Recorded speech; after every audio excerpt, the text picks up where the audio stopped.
嗨，大家好，欢迎你来到今天的中文课，我是你们的中文老师廖丹。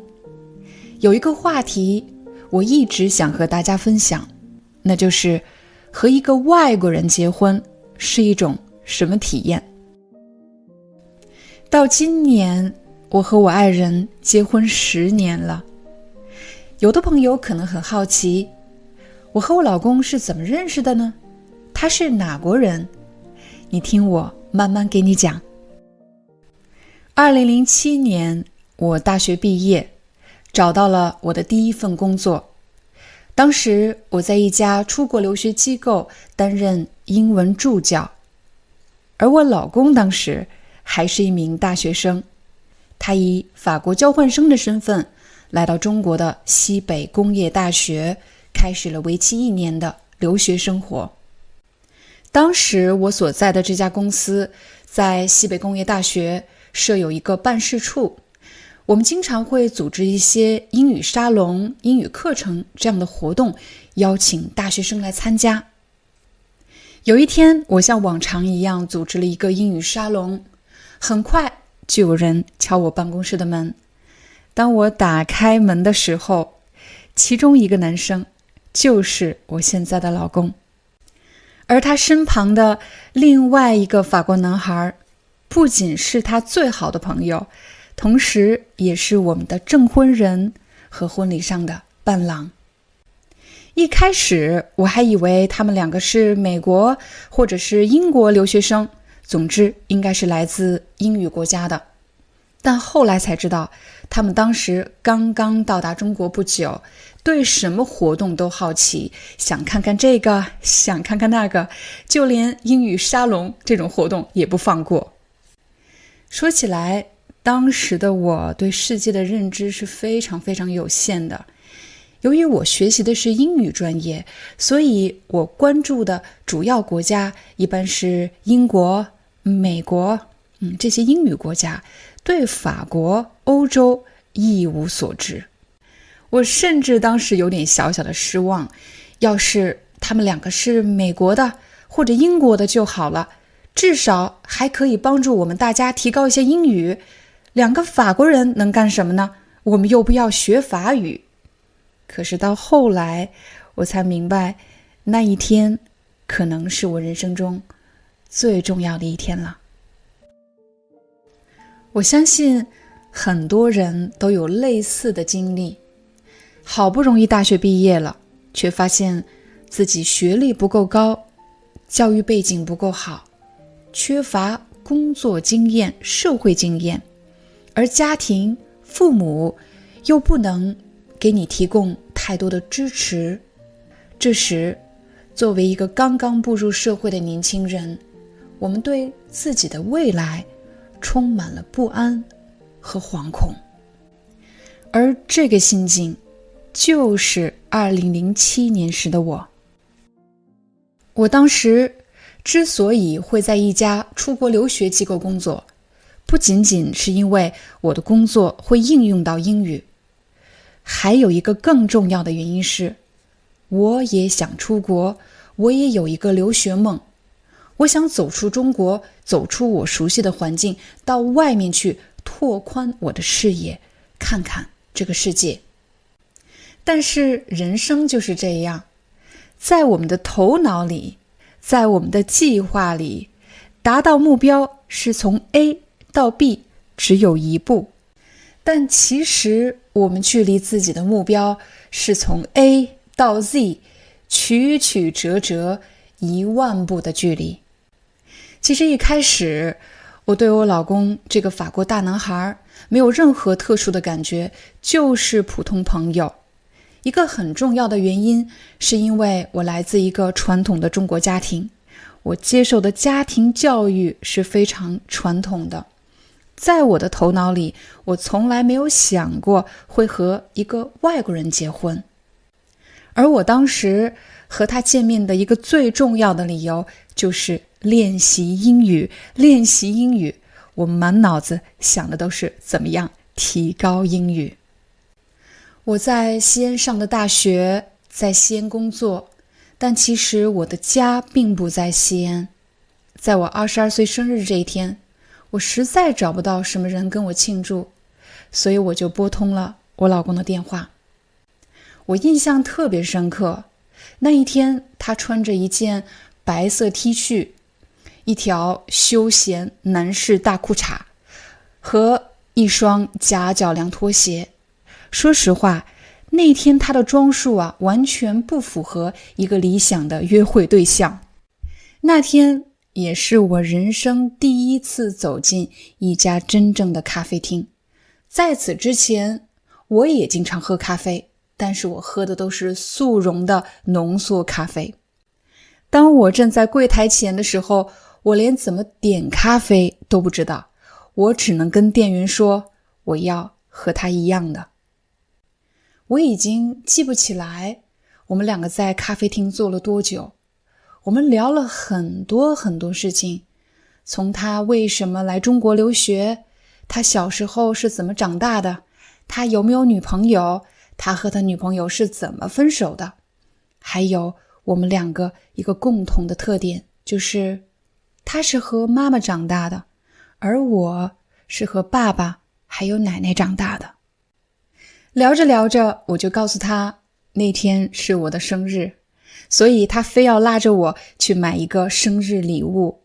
我们两个走进了当时在西安来说最豪华的购物中心。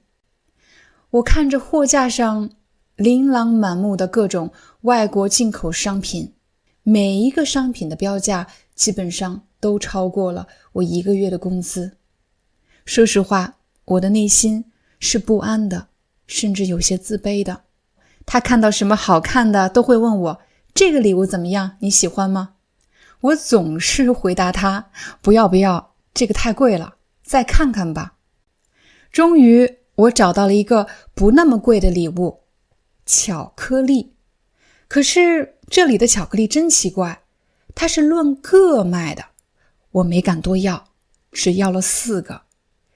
可是当售货员告诉我价格的时候，我着实还是吓了一大跳。4个巧克力就花了他80多块钱。我当时的工资是800块钱，如果用我的工资买巧克力，我只能买40颗。用我老公今天的话来说，当时他看到我的脸突然变得特别红，就像西红柿一样红，但是他却不理解到底发生了什么事情。他只不过给我买了4个巧克力，我怎么就变成这个样子了呢？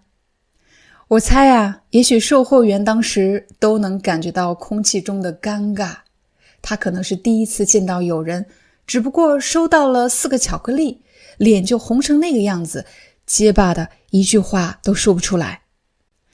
当我们走出购物中心的时候，我从背后注意到他衣服上有一个窟窿。这个窟窿让我更加的不安。他只不过是一个普通的，甚至经济条件不太好的留学生，我怎么能让他花80块钱给我买4个巧克力呢？通过这次见面，让我对他产生了很多的好奇心。他身上有一种我说不清楚的，我从来没有见到过的特质。他是我见到的第一个穿着带破洞的衣服却不自卑的人。他是第一个来自离异家庭却不感到悲哀，在关系里安全感极高的人。他身上有一种主动却不迎合，遇见不同却不轻蔑，遭遇尴尬却不掩饰的坦然。半年后，我们两个都离开了西安，他去了中国的上海，而我去了中国的东莞，在一家工厂工作。对于这样的结果，我当时并不意外，毕竟我们人生的起点从一开始就是不同的。明明已经分开的2个人，后来是怎么走到一起的呢？如果你想知道接下来发生了什么，请一定记得为我们点赞转发。我们下节课见。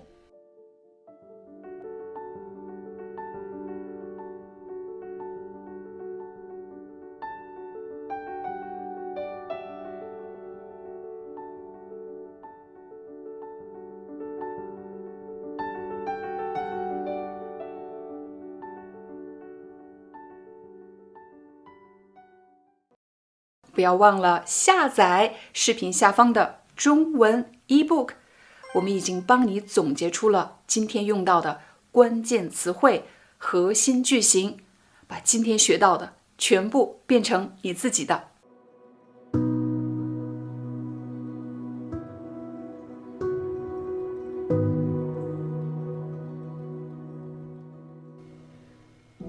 我以为我和那个法国男孩没机会，也没理由再见面了。22、23岁这个年纪，对前途的担忧远远大于对爱情的向往。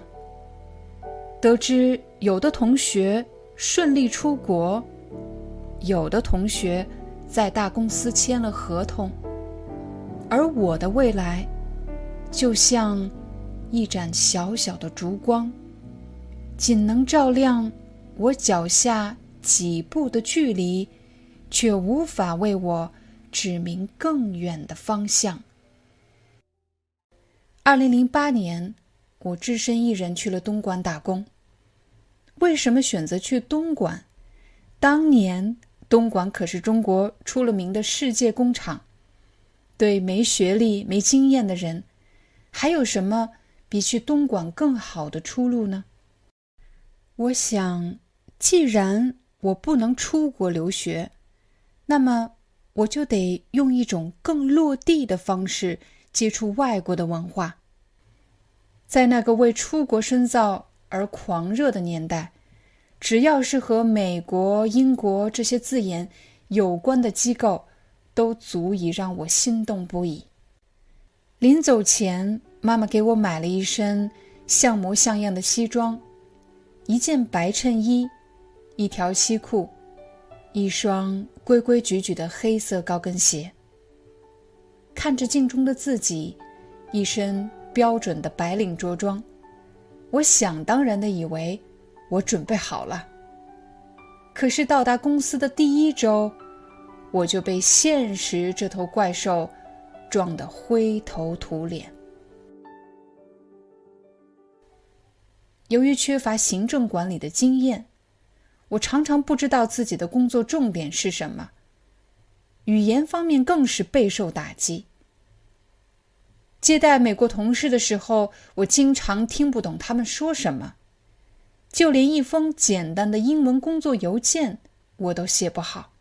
这一次，我开始真的质疑，难道我在学校学的英文是假的吗？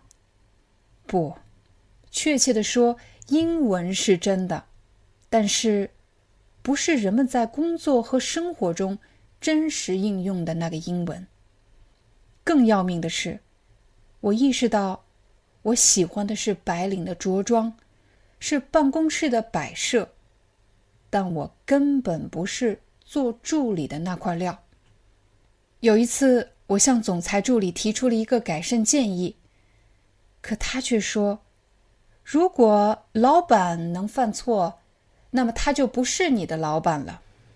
我明白，我的问题出在太天真，太有主见。我总是会问美国同事一些工作之外的事情，比如语言学习和文化差异之类的话题。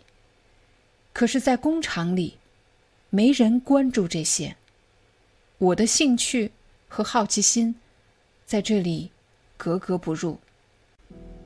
东莞的生活很枯燥，白天上班，下班回宿舍。比我早进公司几年的同事跟我说，出门不要带手提包，重要的东西最好用黑色塑料袋装着，这样不容易被抢劫。白天办公室里飘着咖啡的香气，同事们礼貌绅士，气度不凡。办公室就好像是被装进胶囊的外国，可走出这扇门，就成了另一个世界。深夜，街道上的尖叫声把我从梦中惊醒。对我来说，这才是真实的东莞。不知不觉，我成了世界工厂金字塔的一部分，从上到下，外国高管、部门经理、本地人，最底层的是频繁换工作的外地打工仔，而我距离底层只好那么一点点。大家也许以为做总经理助理很光鲜，但其实我越来越痛恨这个只有工厂没有生活的城市。每天中午午休，我总是会溜到工厂门口的空地上，站在一棵榕树下背英语单词。那时候没有智能手机，我也买不起电脑，陪伴我的只有那本厚厚的中英词典。我知道它很笨拙，就像我一样，但是我心里似乎就是相信，只有走下去，也必须走下去，才会有希望。就在一切跌落到谷底的时候，我收到了一封来自上海的邮件。你还记得那个法国男孩吗？对，就是他。我还没告诉你，他叫 Kim。Kim 说他会来东莞参加一个展览会，需要我帮他找一个中英翻译。于是我们终于又见面了。我们约好了晚上8点半见，可是在长途汽车站，我等到晚上10点半也不见他。我真担心他在什么地方走丢了，或者遭遇了抢劫。打了多少次电话，他的手机总是关机状态。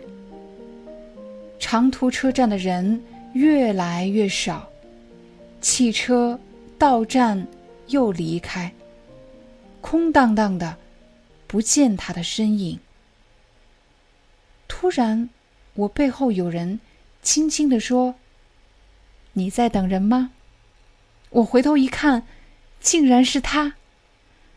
我不知道你人生中有没有过这样的冲动，想也不想地冲上去，给某个人一个大大的拥抱。我是那么担心把他给弄丢了。当我扑向他的时候，他没有躲闪，张开双臂把我拥入怀中，但我们俩像触电了一样，很快就分开了。那个大大的拥抱，我当时不敢承认是爱情，只好用友情来安慰自己。他剪了短发，穿着一件白色的衬衣，看上去精神干练了许多，脸上露出的还是那个我熟悉的笑容。在那一刻，我内心空空见底的杯子仿佛在一瞬间被蓄满了。在东莞的那段日子里，只有一件事可以让我暂时忘记生活的压抑，那就是收到 Kim 的邮件。他给我讲在中国的旅行和见闻，我也给他讲东莞工厂里那些我无法理解的苦恼和忧愁。关于公司里的文化差异，我那时很困惑，甚至会愤怒。但是这些问题似乎从来不会出现在我们之间。由于我们的交往，当我再面对外国同事时，心里似乎有了更多的底气。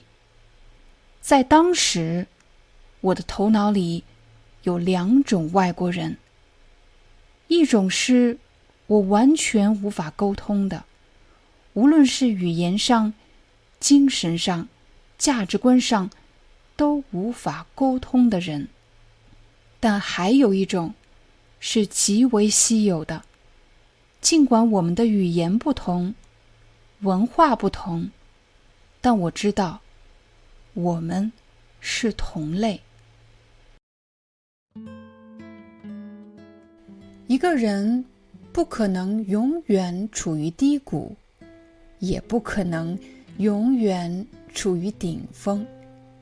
我是从什么时候离开东莞的呢？在下一集，我将继续跟大家分享我的故事。如果你喜欢今天的内容，请一定记得帮我们点赞、转发。我们下集再见。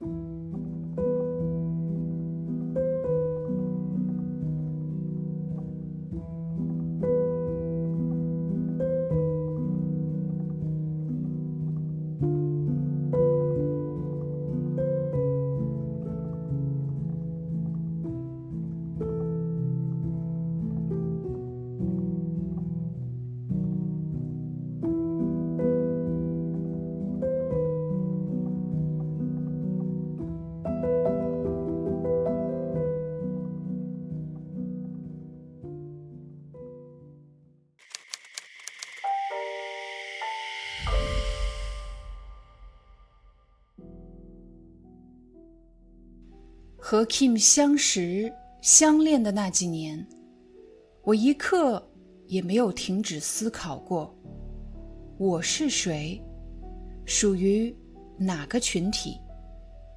他是谁，属于哪个群体？我们的结合算不算一种背叛？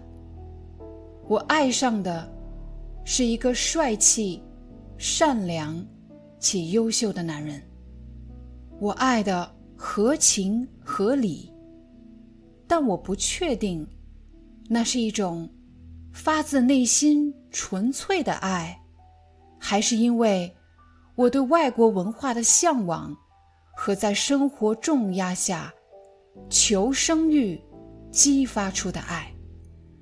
我不知道别人的跨国恋爱是怎样的，但在我们的故事里，最初的我常常是矛盾的，一边渴望，一边拒绝，一边追求，一边怀疑。他的人生对我而言是那么美好、陌生和遥远。2008年国庆假期，我终于决定去上海看他。为了这次旅行，我花光了半年来的积蓄。我买了往返机票、新裙子、新鞋子，不敢让他看到那双已经磨得褪色、快要破洞的高跟鞋。我是多么想体体面面地去上海见他一次。飞机落地上海已是晚上11点，对上海的记忆从踏上出租车的那一刻就开始了。上海的出租车司机彬彬有礼，他们称呼男人先生，称呼女人女士或者小姐。这是我在东莞不曾品尝到的优待，是从小城市长大的我从未见过的都市繁华。也许现在回想起来，那时的我像个没见过世面的傻姑娘，但确实是因为没见过，不理解，所以内心的包袱才会如此沉重。Kim 的公寓落座于上海人民公园旁边，他和另一个法国男孩马克合租了这个公寓。马克的头发蓬松地卷成一团，我们打过招呼后，他就回自己的房间了。Kim 逗趣说，马克是个夜猫子，晚上搞网站，白天睡大觉。放下行李后， Kim 提出要带我出去走一走。这么晚了，我们还出去吗？我问他。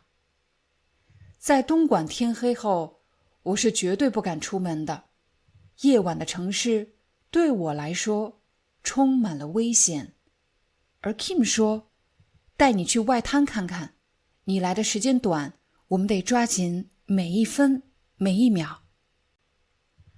我们边说边笑地走在上海的弄堂和街道里，路灯下，我们的影子快速移动着，时不时地重叠在一起。他拉着我跳上一辆出租车，马路两旁的灯火和高楼从车窗前快速闪过，那些光影像花朵一样映在我们的身上，映在车厢的每一个角落。上海的夜晚好似白天，我品尝到了久违的自由空气。转过街角，外滩的标志性建筑出现在我们眼前。那一刻，我好像是从梦境中醒来。这是上海，真的是上海。凌晨的外滩格外清静，没有拍照的游客，也没有售货的小贩，只有站在夜色中的我们。上海的微风是温柔的，像它一样。上海的夜景是优雅的，同它那般。我们望着江对面此起彼伏的高楼，看船只伴着汽笛和马达声缓缓驶过。城市的色彩融化在江水里，像琉璃一般发着透亮的光。清风拂过，他侧脸的轮廓在夜色里尤为清晰。这一刻，不是邮件，不是照片，它是立体的，有温度，有气息的，而且它离我那么的近。我们就这样走走停停，直到凌晨2点多才回到公寓。问题来了，今晚怎么过夜？他主动提出我睡他的卧室，他睡客厅的沙发。对于一个从小被教育女孩子要矜持，女德大于天的人来说，我不知道该如何安放那种说不清的羞耻感。轻轻互道晚安，我走进卧室，关上房门。那时我还在纠结要不要把门反锁，结果我就幼稚地用大床单把自己裹成了一个木乃伊，毫不夸张，从头到脚裹得密不透风。那个画面想起来真是既可爱又好笑。没错，这是我们在爱情里的第一次文化错位。我的纠结，他真心不懂。闭上眼，我闻得到床单上他的气味，这气味温暖柔和，像春日的风，像夏日的夜。在睡梦中，我梦见他轻抚我的脸颊，可当我睁开眼时，什么都没有，那似乎只是一场梦。第二天清晨，阳光从窗户洒进卧室，这是上海给我的第一缕阳光，温柔明亮。我轻手轻脚地打开卧室的门，一眼就看到沙发上睡袋里的他。接下来的2天里，我们仿佛一直在路上。他带我去看豫园中式建筑的唯美，看新天地的繁华和精致，看艺术界的大胆和不羁。小时候和父亲去旅行，是因为他的工作。那时的旅行都是在火车上完成的。我坐在车窗前，看旅客、站台、小贩、大山和大河。即便是去旅游景点，也是跟着旅行团乌泱乌泱地走马观花。我那时甚至觉得旅行是一种消耗体力的集体活动，但像这样认真的用双脚去丈量，用双眼仔细地观察、思考、细细品味一座城市，对我来说是如此奢侈。时间过得太快，我们的相聚转眼进入倒计时。以前我以为白马王子和灰姑娘的故事是骗人的，但那天我真的希望凌晨的钟声来得晚一点，再晚一点。明天我就要离开了。走到上海大剧院的时候， Kim 突然说他忘了东西在家里，让我等他一会儿。10几分钟后他回来了，但却换了一身衣服。他身着笔挺的西裤和衬衣，拉起我的手挽在他的胳膊上。他说临走前想带我听一场法国的音乐会，放牛班的春天。他那时还不知道这是我最爱的电影之一。在东莞的寝室里，我不看电视，也没有网络，但是我有一个 DVD 播放器，循环播放这部电影的主题曲。我那时没去过法国，也不会说法语。这部电影仿佛是我理解法国文化的一个窗口，一个盛放关于爱和理想的容器。也是这部电影让我更加相信我不属于工厂。演出结束了，那个关于我是谁的答案也变得愈加清晰。我爱艺术，爱哲学，爱建筑，爱思考，爱语言，爱多元的文化。这也许和我从小长大的环境、受过的教育、家人朋友对我的认知完全不同，但是这和我深爱抚养我长大的家，爱我熟悉的环境和文化一点儿也不冲突。一个阶段是过去，20岁以前的我，另一个是崭新的，甚至连我自己都还未预见到的那个我。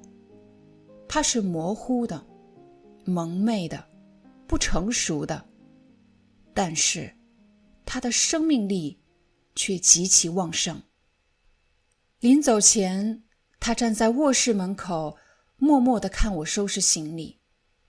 我预感到他好像有什么话要说，还没等我开口，他突然问：你愿意做我女朋友吗？他终于向我表白了。他的问题来得那么突然，我又惊又喜，可很快我就陷入了深深的担忧。对我来说，恋爱是一场危险的感情游戏。我怕那些我预测不到的文化冲突，我担心突如其来的热恋就像一场高烧，来得快，去得也快。有什么能保证这感情不是暂时的狂热，是认真的呢？于是我问出了一个连我自己都吃惊的问题：你有没有想过娶一个中国女孩子做妻子？他一下愣住了，可能他从来都没想到跟中国女孩子谈恋爱，连热恋都没开始，为什么就直奔婚姻这么严肃的话题了呢？他想了想，坦诚地说：我没想过。就这样，我带着遗憾和自我矛盾离开了上海。回到东莞后，我一直坐立难安。我还在想那天早晨，不明白为什么自己会问出结婚这样的问题。也许在我极度缺乏安全感的爱情观里，只有婚姻才能给爱情一个充足的、正当的理由。可是傻姑娘，我们才仅仅认识不到2年，见面的次数都数得过来。如果他真的说出立刻娶我的誓言，恐怕我反而该担心，我们真的错把激情当真爱了。2周后，带着不安，我拨通了他的电话。你那天跟我说的话还算数吗？什么话？他故意装作没听懂。就是你让我做你女朋友的事，还算数吗？电话那头，他停顿了几秒说，算数。我们就是以这样独特的方式开启了异地恋爱的模式。在爱情里，我是不安且沉重的那个，一路都在努力学会卸下防备和包袱，而他在爱情里是轻盈的、无忧无虑的那个。在爱情里，你是什么样的呢？如果你喜欢今天的内容，请一定记得为我们点赞、转发。我们下集再见。